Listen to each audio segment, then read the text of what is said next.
I left my home, my career, and my country to give my daughter a better future. I traded my life as a respected university professor in Lagos for the life of a live-in housekeeper in Atlanta so that she could have the world. She thanked me by introducing me to her wealthy, influential fiancé as the househelp, who raised her. She stood in a room full of powerful people and erased me, turning my sacrifice into a shameful secret.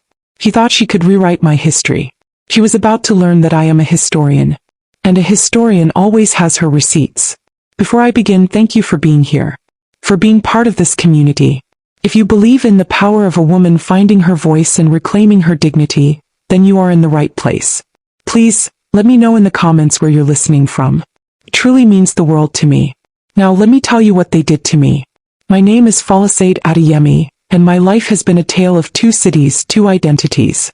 The first, the one that lives in the marrow of my bones, was lived in Lagos, Nigeria. I was a respected history teacher at the University of Lagos, a woman of standing in a community that valued intellect and heritage. My home was filled with the scent of books and spicy stews, my days with the bright, eager faces of students, my evenings with lively debates among my academic colleagues. My husband, a professor of literature, and I had built a life rich in culture and purpose.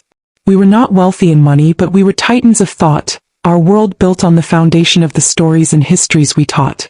Our greatest treasure was our daughter, Abisola. She was a brilliant child, with a mind as sharp and quick as a flash of lightning.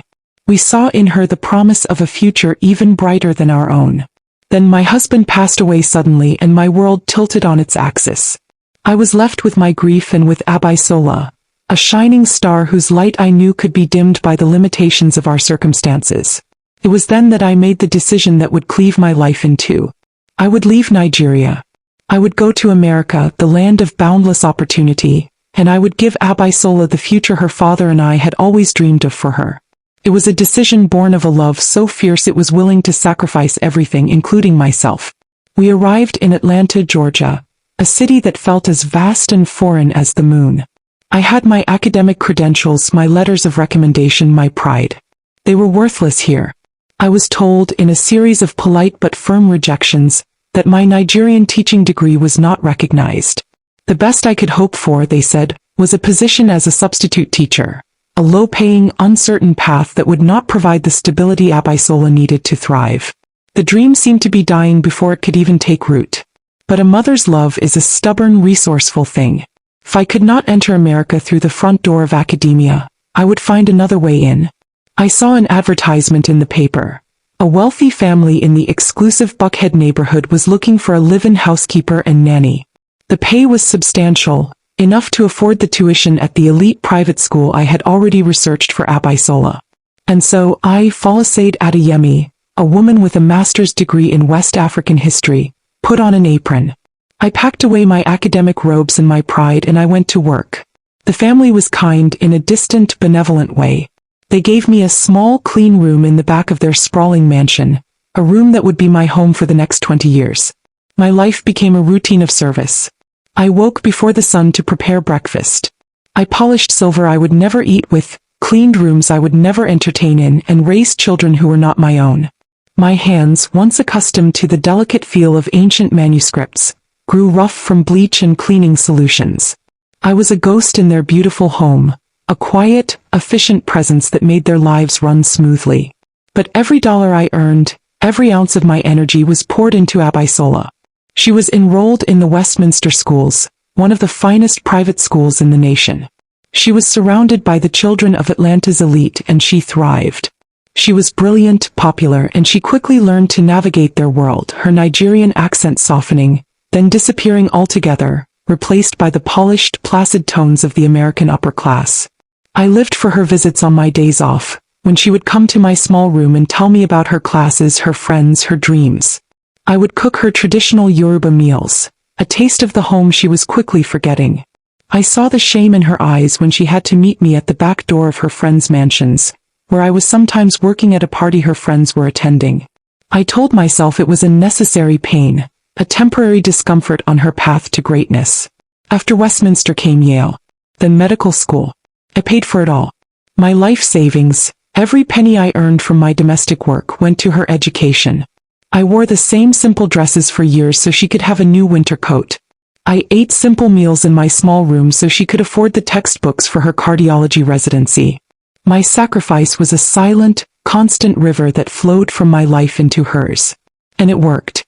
Dr. Abisola Adeyemi became one of the most respected pediatric cardiologists in Atlanta. She had a thriving practice, a beautiful condominium in Midtown, a life that was the very picture of the American dream I had envisioned for her. I had done it. My sacrifice had borne the most magnificent fruit.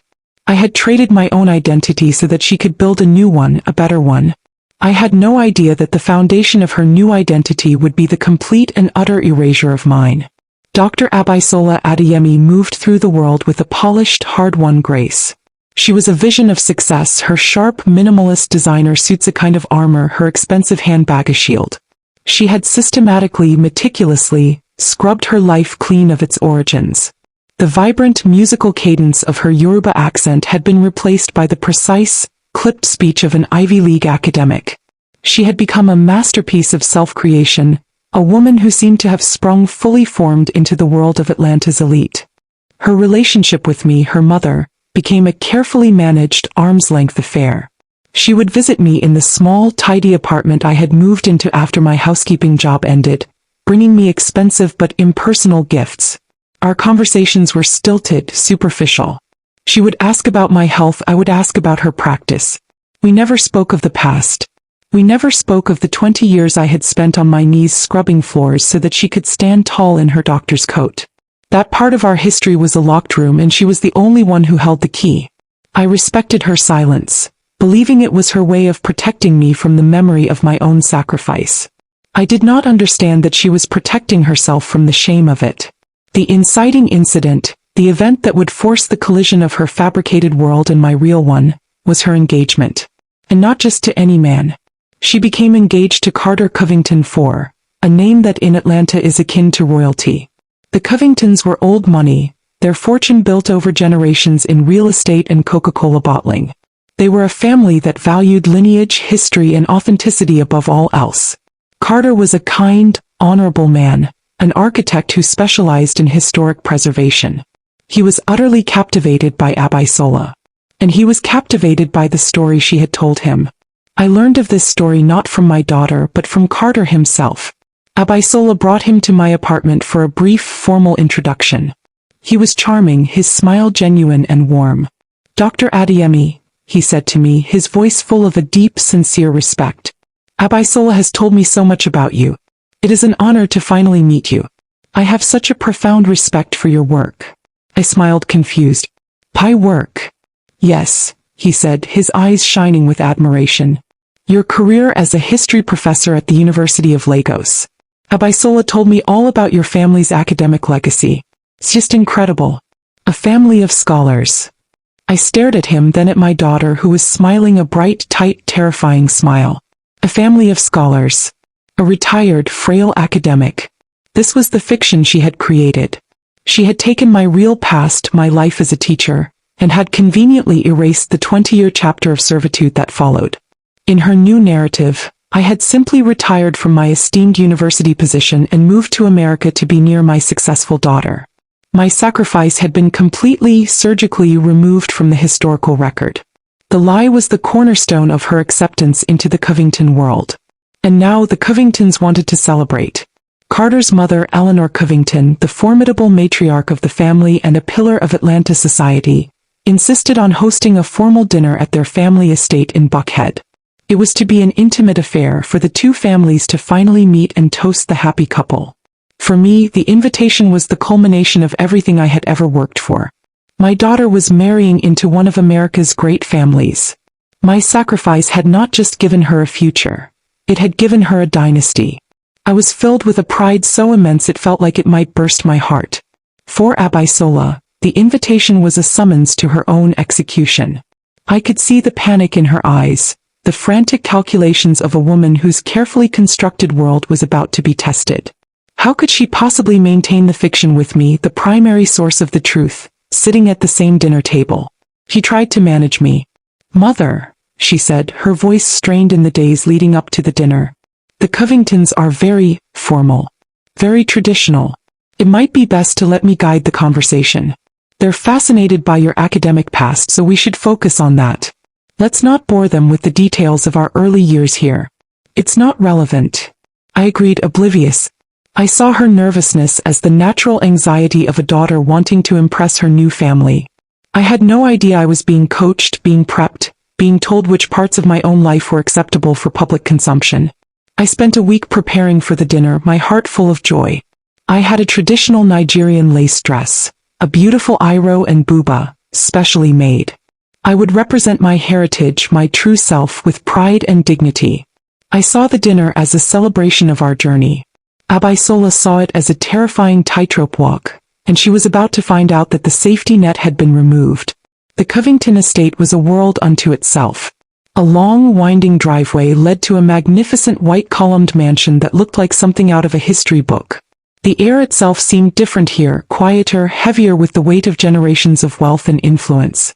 I arrived feeling not intimidated but a sense of profound, quiet triumph.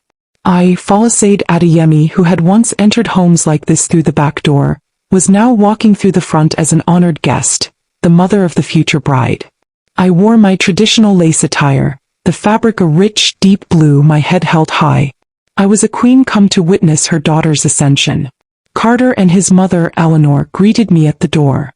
Eleanor Covington was exactly as I had imagined. Impeccably dressed, her silver hair perfectly coiffed, her gaze sharp and intelligent. She was the embodiment of old-world grace. "Dr. Adeyemi," she said, her smile warm and genuine as she took both my hands in hers. "Welcome. We are absolutely delighted to finally meet you. Carter has told us so much about your fascinating life and work." "The honor is all mine, Mrs. Covington," I replied, my voice steady. Abisola was hovering nearby, a nervous, beautiful hummingbird in a sleek designer dress.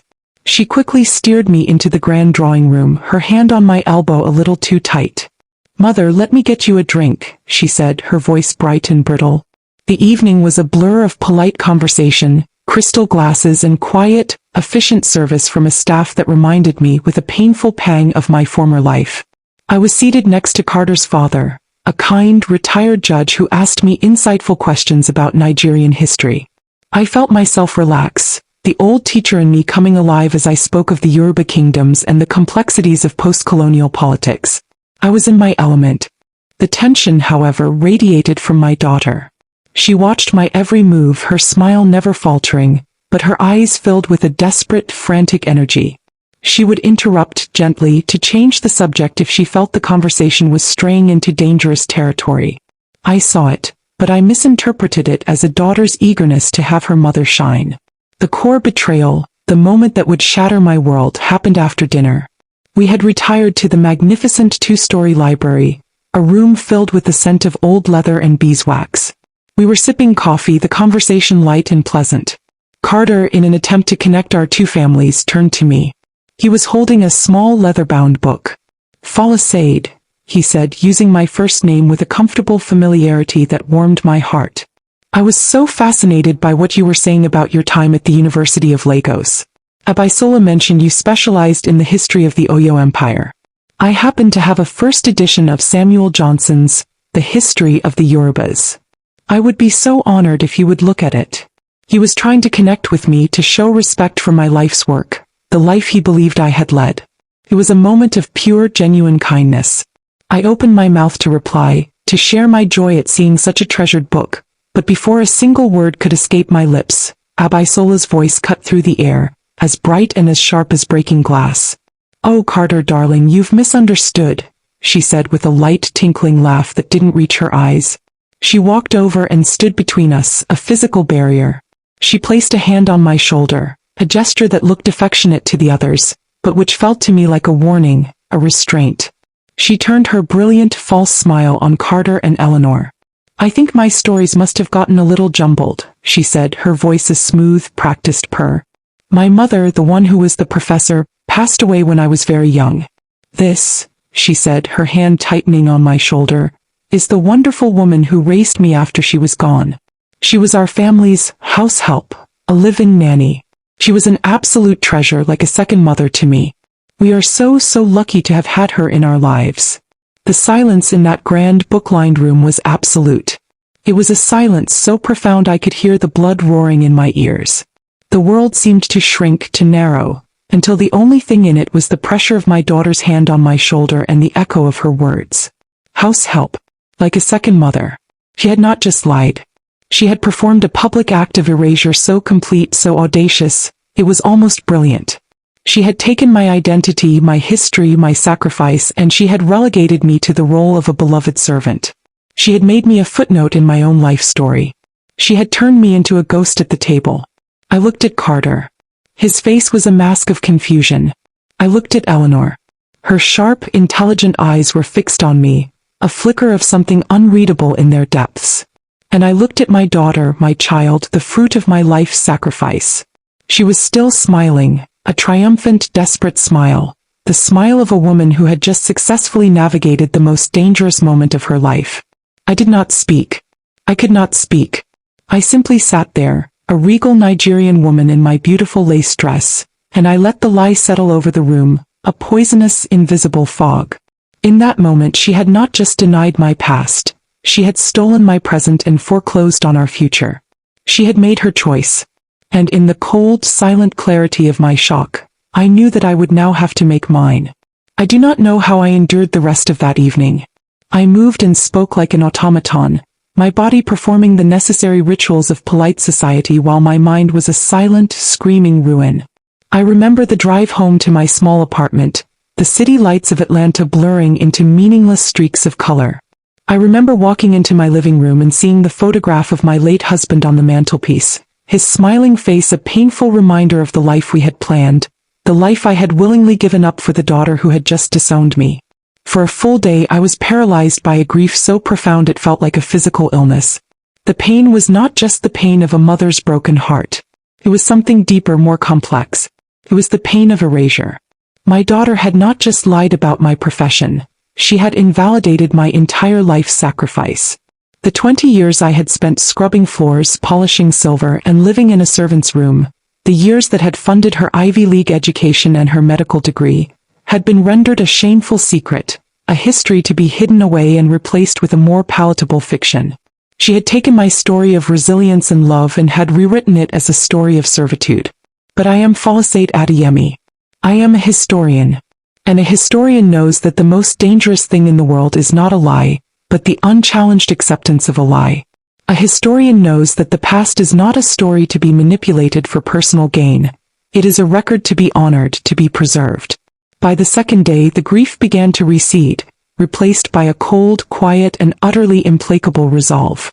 My daughter had committed an act of historical revisionism. My response therefore would not be emotional. It would not be a tearful confrontation or an angry phone call. My response would be academic. It would be strategic. It would be irrefutable. I would not argue with her lie. I would simply overwhelm it with the truth. I would correct the historical record. My small apartment became my research office. My secret project began. I was no longer a grieving mother. I was a scholar preparing her most important paper. My first step was to reconnect with my past. I spent hours on the phone calling across the ocean to Lagos. I spoke to former colleagues at the university, men and women who were now esteemed deans and department heads. I spoke to old friends. Their voices, filled with warmth and respect for the Professor Adeyemi they remembered, were a balm to my wounded soul. Fiancé, it is you, one old friend, a professor named Chinyu, exclaimed. We speak of you often. Do you remember the paper you published on the role of women in the Oyo Empire? It is still required reading for our graduate students. I asked them for help. I asked them to go into the university archives, to find my records, to send me copies of everything they could find. And they did. The emails began to arrive, a steady stream of evidence from my former life. A scanned copy of my master's degree certificate. A list of the courses I had taught. A digital copy of the academic journal in which my paper had been published. Letters of commendation from the university chancellor. Each document was a stone and I was building a fortress of truth. The most powerful evidence came in the form of photographs. My sister in Lagos went through old family albums and sent me pictures. A photograph of me, young and vibrant, standing at a podium, delivering a lecture to a hall filled with students. A picture of me in my university office, surrounded by books, my husband standing beside me, his arm around my shoulder. A picture of me with a group of my graduate students, celebrating their successful thesis defenses. These were not the pictures of a house help. They were the pictures of a respected academic, a woman of substance and intellect. I printed every document, every photograph. I organized them into a meticulous archive, my old skills as a researcher returning to me as if they had never been dormant. I was not just collecting memories, I was building a case. I was assembling the primary sources that would expose my daughter's fiction for what it was. My plan was not to confront Abisola directly. A direct confrontation would be a private affair, her word against mine. My plan was to correct the record in the most public, most undeniable, and most elegant way possible. Her lie had been delivered in a room full of Atlanta's elite. My truth would be delivered on an even grander stage. I learned from a small notice in the society pages of the newspaper that Abisola and Carter's engagement party was to be held at the Atlanta History Center. The location was so perfectly, so poetically appropriate that I almost laughed. They were going to celebrate their fraudulent union in a temple dedicated to the preservation of truth. It was a gift. I had, over my many years in Atlanta, cultivated my own quiet network. I had a dear friend, a woman I had met through my church, who sat on the board of the History Center. I called her. I did not tell her the whole story. I simply told her that I, a retired history professor from Nigeria, would be attending the party, and that I had an idea for a small presentation that would be a perfect gift for the engaged couple, a way to honor their two families coming together. My friend, knowing my background, the real one, was delighted. He thought it was a wonderful, unique idea. She made the arrangements. I was now on the program. I had my archive of evidence. And I had my life savings, the money I had so carefully accumulated since my housekeeping job had ended, the money I had always intended to leave to Abisola. I now had a new and far better purpose for it. The historian was ready to present her findings. The night of the engagement party was a quintessential Atlanta society event. The Atlanta History Center, with its grand columns and manicured gardens, was aglow. The air was filled with the murmur of polite conversation, the clinking of champagne glasses, and the scent of expensive perfume. I arrived alone, dressed not in my traditional Nigerian attire, but in a simple, elegant, and impeccably tailored black dress. I wanted to look like a scholar, not a spectacle. I was not there to be exotic. I was there to be an authority. I saw Abisola across the grand hall. She was a vision in a white designer gown, her arm linked through Carter's, a brilliant, brittle smile fixed on her face. When she saw me, her smile faltered for a fraction of a second. She was not expecting me to look so formidable. She quickly recovered and came over to greet me, her voice a low, warning hiss under the guise of a loving welcome. "Mother, you look lovely," she said. "Remember what we talked about. Just enjoy the party. Let me handle the conversations." "I have no intention of saying a word, my dear," I replied, my voice serene. "Until it is my turn." I moved away from her, mingling with the guests. I saw Eleanor Covington, who greeted me with a warm, if slightly formal, smile. "Dr. Adeyemi," she said. "How wonderful to see you again." I could see the question in her eyes, the slight confusion from our last meeting, but she was too well-bred to let it show. Halfway through the evening, the chairman of the History Center's board, my friend's husband, stepped up to a small podium. He welcomed the guests and offered a toast to the happy couple. Then he said, "And now we have a very special presentation. The mother of the bride-to-be, Dr. Fiancé Adeyemi, herself a distinguished historian, has prepared a unique gift to honor this occasion." A ripple of intrigued murmuring went through the crowd. I saw Abisola's face freeze, her eyes wide with pure, unadulterated terror. She had no idea this was coming. She shot me a look of panicked fury from across the room. I met her gaze, my expression calm, unreadable, and then I walked to the podium. "Good evening," I began, my voice clear and steady, carrying through the silent hall. "Thank you, Eleanor and Carter, for hosting such a beautiful celebration. An engagement is a joining of two families and therefore a joining of two histories. And as a historian, I believe there is no greater gift than the truth of our own story." I looked out at the sea of faces, Atlanta's most powerful and influential people. I looked at Carter and Eleanor, their faces filled with polite curiosity. and I looked at my daughter, whose face was a mask of crumbling horror. Many of you know my daughter, Dr. Abisola Adeyemi, as a brilliant cardiologist, a testament to the power of the American dream, I continued. But a dream must have a foundation. A story must have a beginning. And her story begins not just with her own hard work, but with the sacrifice of others. It begins in Lagos, Nigeria. As I spoke, a large screen behind me, which had been showing a tasteful slideshow of the engaged couple, flickered to life. The first image appeared. A black and white photograph of me, 25 years old, standing at a lectern at the University of Lagos, my face full of passion and purpose. Before I was a mother, I said, my voice resonating with a pride I had not allowed myself to feel in decades. I was a teacher, a history professor. My life was one of books, of ideas, of shaping young minds. The next slide appeared, a scanned image of the cover of the academic journal featuring my published paper. Then another, a letter of commendation from the university chancellor. Then a picture of me with my smiling students. I told the story of my life in Lagos, my voice weaving a tale of a rich, intellectual world. I did not speak with anger or bitterness. I spoke with the dispassionate authority of a historian presenting her findings. Then I told them of my husband's death and of my decision to come to America. I came here for my daughter, I said. But my credentials, my history were not recognized here. To give her the future she deserved, I had to find another way. For 20 years, while my daughter attended the finest schools the city has to offer, I worked as a housekeeper and a nanny. I scrubbed floors, I polished silver, I raised other people's children, so that my own child could one day stand on a stage like this. A gasp went through the room. I could feel the shock, the dawning understanding. I did not look at my daughter. I did not need to. I could feel the heat of her humiliation from across the room. I do not say this to elicit pity, I said, my voice strong. I say this because it is the truth. And the truth of our history, no matter how humble, is the source of our greatest strength. Sacrifice is not a source of shame. It is the foundation of love. I paused, letting the words settle. And so, my gift to my daughter and my future son-in-law is a gift of history. A gift of truth.